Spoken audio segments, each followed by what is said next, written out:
అందరికీ నమస్కారం. శ్రవణ్ గారు అందరూ ఇక్కడ ప్రధానంగా చెప్పాల్సింది ఏంటంటే ఈ గురుకులాలు విద్యా వ్యవస్థ బాగు చేయడం అనేది పేద ప్రజలకు సంబంధించిన సమస్య, అట్టడుగు వర్గాలకు సంబంధించిన సమస్య.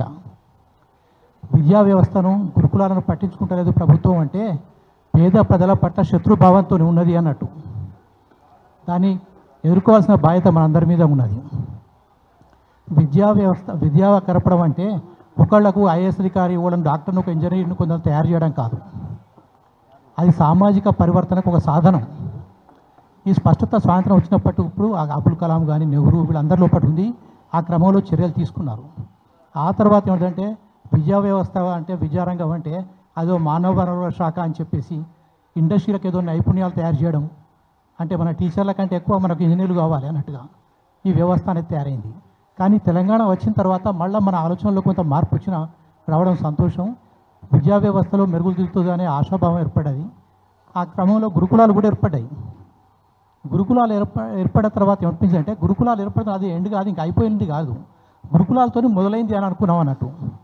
ఆ గురుకులాలు ఏర్పడిన తర్వాత అది ఉత్తమ ప్రమాణాలు గల విద్య కోసం ప్రయోగాలు జరగాలి, సామాజిక కేంద్రమైన విద్యా వ్యవస్థ ఉండాలి, సమాజానికి దూరంగా కాదు, ఇంకా ఉత్తమమైన విలువైన విద్య ఎట్లా అందించాలి అనే ప్రయోగాలు జరగాలి.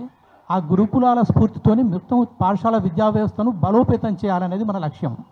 మొత్తం ప్రతి ఊళ్ళో ఉండే స్కూల్ కూడా బలోపేతం చేయాలి. పేద వర్గాలకు విద్య అనేది నాణ్యతతో కూడిన ఉన్నత ప్రమాణాలు కలిగిన విద్య అందించాలనేది మన లక్ష్యం కావాలి.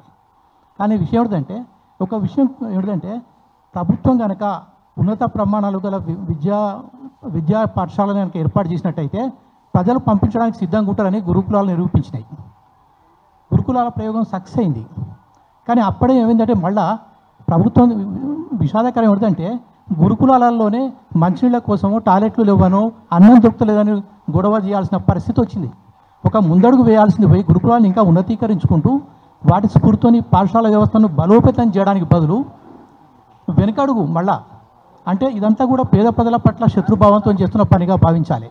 మీరు గురుకులాలు పట్టించుకుంటలేరు, విద్యారంగంలో ముందడుగు వేస్తలేరు అంటే మీరు ఖచ్చితంగా ప్రజా వ్యతిరేక చర్యలకు పాల్పడుతున్నారు అన్నట్టే. అందువల్ల ఏమిటంటే ఇప్పుడు మనం అడగాల్సింది గురుకులాలను స్ట్రెంథెన్ చేయండి, వాటిని ఇంకా ఉన్నతీకరించుకుంటూ పోండి. గురుకులాల స్ఫూర్తితోని ప్రతి పాఠశాలను కూడా ఉన్నత ప్రమాణాలు గల విద్యా సంస్థగా మార్చండి. ఇది పేద ప్రజల సమస్య. అందుకని నేను గోస్లా గారికి సంస్థ విద్యా ఉద్యమకారులందరికీ చెప్పేది ఏంటంటే ప్రతి ఊరు ఈ గురుకులాలతోనే వదిలిపెట్టకుండా ఊరు వాడ అంతా కదిలించాలి. ప్రతి పేద తల్లిదండ్రులందరూ ముందరికి వచ్చి మా పిల్లలకు నాణ్యమైన విద్య అందించండి అని ప్రభుత్వాన్ని డిమాండ్ చేసే పరిస్థితి రావాలి. ఒక తెలంగాణ ఉద్యమాన్ని మనం ఎంతో గొప్పగా ప్రపంచం ఆశ్చర్యపోయే విధంగా నడిపించినాం. మనకు ఆ స్ఫూర్తి ఉన్నది. ఇప్పుడు ప్రపంచం మళ్ళీ ఆశ్చర్యపోవాలి, ఒక విద్య కోసం ఇంత పెద్ద ఉద్యమం జరుగుతుందా ఎక్కడన్నా అని చెప్పేసి ప్రపంచంలోనే ఆదర్శపరమైన ఒక ఉద్యమం తీసుకురావాలి.